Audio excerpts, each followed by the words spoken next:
Welcome back.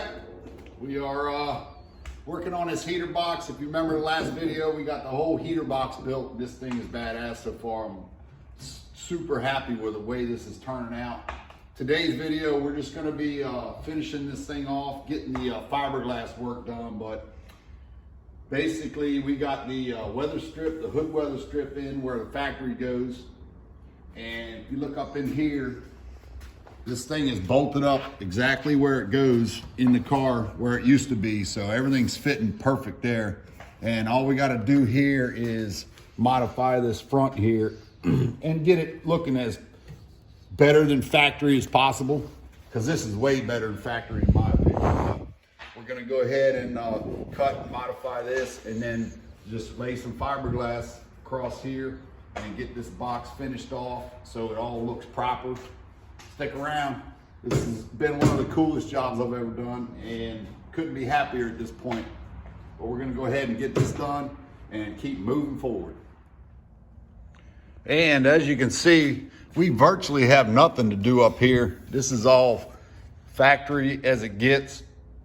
I was planning on keeping it that way, and so far that's all working out. So the whole top cow piece is good to go there, weather strip, and have somewhat of an idea here what I'm gonna do, but I'm just gonna go for it.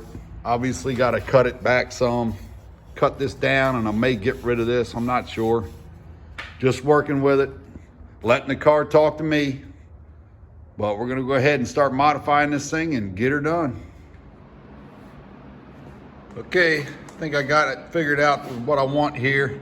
I decided to go ahead and just keep this piece up here for the structural integrity of the factory piece.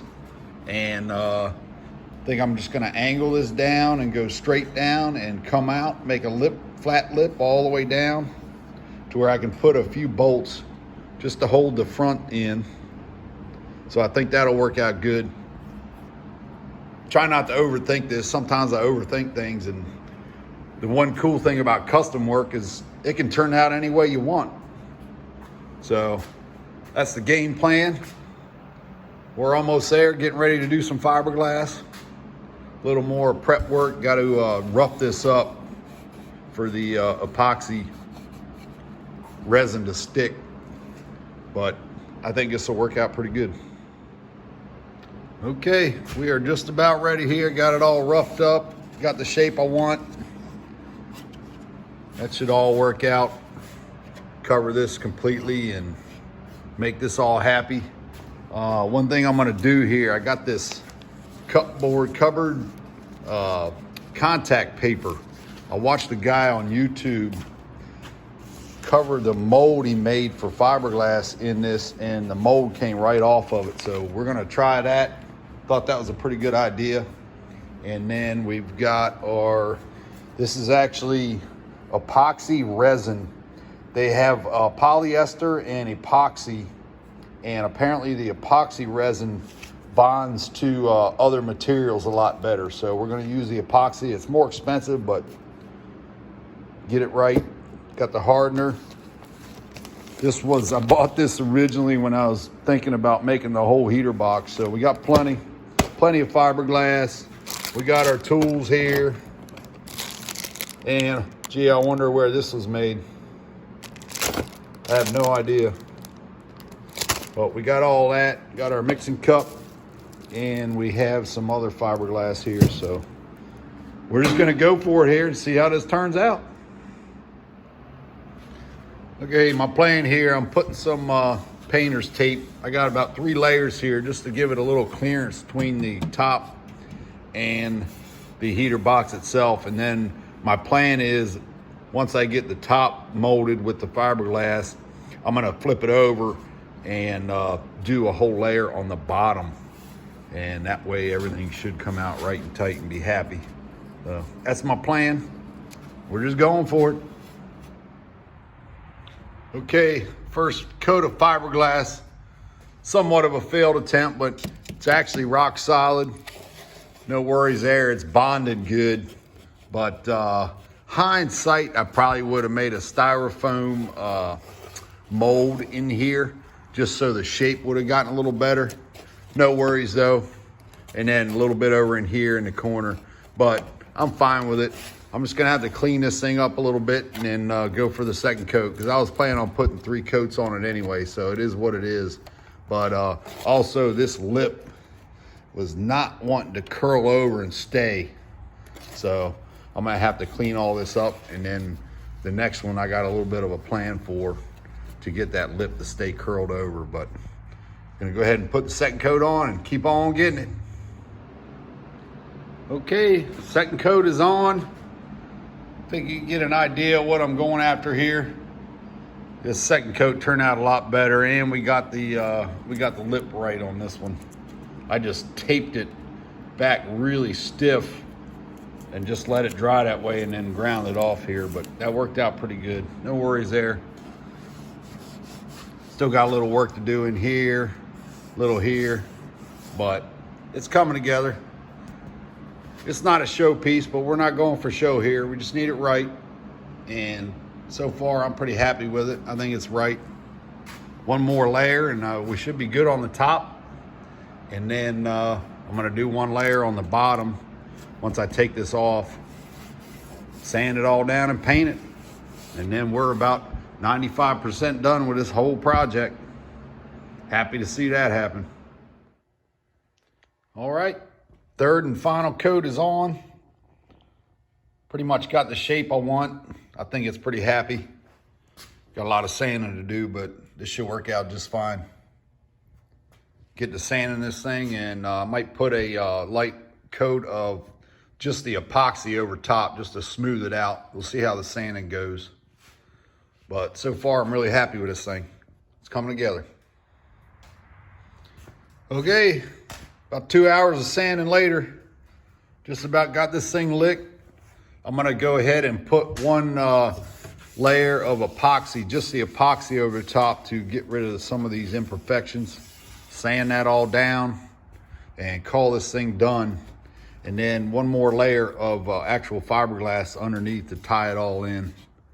And this thing will be good to go.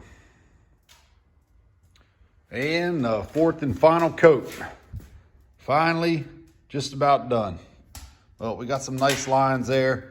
I went ahead and just did the epoxy, put a coat of epoxy over this whole thing, and then I'm just gonna sand it down, smooth it out, and good enough will be good enough in this case. But I also went ahead, kind of overkilled it, but I went ahead and put a whole layer all the way up to the edge and tied it into the original piece. So this thing is super strong. There's no way it's gonna break or come apart. So pretty happy. All we gotta do now is sand it and prime and paint it. And then I'm gonna put some weld nuts in here to bolt it down in the front. And we're just about done. And another thing I'm doing, I'm actually got these weld nuts here. Found these online. These are pretty cool. I'm just gonna weld the ends of these, but they're basically just called weld nuts, and gives you a place to put welds on instead of just trying to weld a nut inside. That way I'm not fighting a nut and bolt. All I have to do is weld that nut in there, and then the screws will go right down through there for the actual cover, and then on the outside also. Got them in there. So that was pretty cool. That should work out really good. Just about the finished product here. Super happy with the way this is turning out. Everything's looking good. Got a few pits here. I'm gonna put some spot putty on. If I was going for show, I would just keep filling and sanding on this thing, but good enough is good enough. Do a little spot putty, a little sanding on the outside, and then the inside turned out really good. Got this all painted up. Everything is watertight. Once I get the weather strip in there, everything's happy. And I'm gonna take this Dynamat and line the whole inside of this thing. So that should help with heat and sound deadening. And just about done with the whole project, 98% at this point. All right, that's gonna wrap it up for the heater box from hell. We got this thing, did a little spot putty and sanded it, and it's happy. It's right and tight. We should be watertight with all the weather strip around it and the top in there. All is good with that. And in my opinion, this is way better in factory than having that whole heater box sticking out in the engine compartment. So we'll see once the body goes back on the frame and the car comes back together. But to me, this is night and day. Would I do it again? Yeah, probably, because I'm just a little bit crazy like that. But very happy with this thing. Probably got almost 100 hours in it. And I think you could say the juice was worth the squeeze. It just took some time and patience, which I got time and patience, so we made it happen. And next step, we basically got everything prepped. The whole firewall's prepped for paint. All underneath's prepped for paint. The interior floorboards are prepped for paint. We're gonna do all that at once. That'll be in the next video, and get this body back on the frame. It is time. And time to move on with this and the other projects we got coming up. So stay tuned. Thank you everybody for watching. I appreciate it. Hope you enjoyed this. And let me know what you think of this thing, because it really is pretty cool. If it's not cool in the video, then it's definitely cool in person. But like and subscribe. Tell all your friends. This is the AC box to have in your 70s or 80s GM muscle car. Take care. See you soon.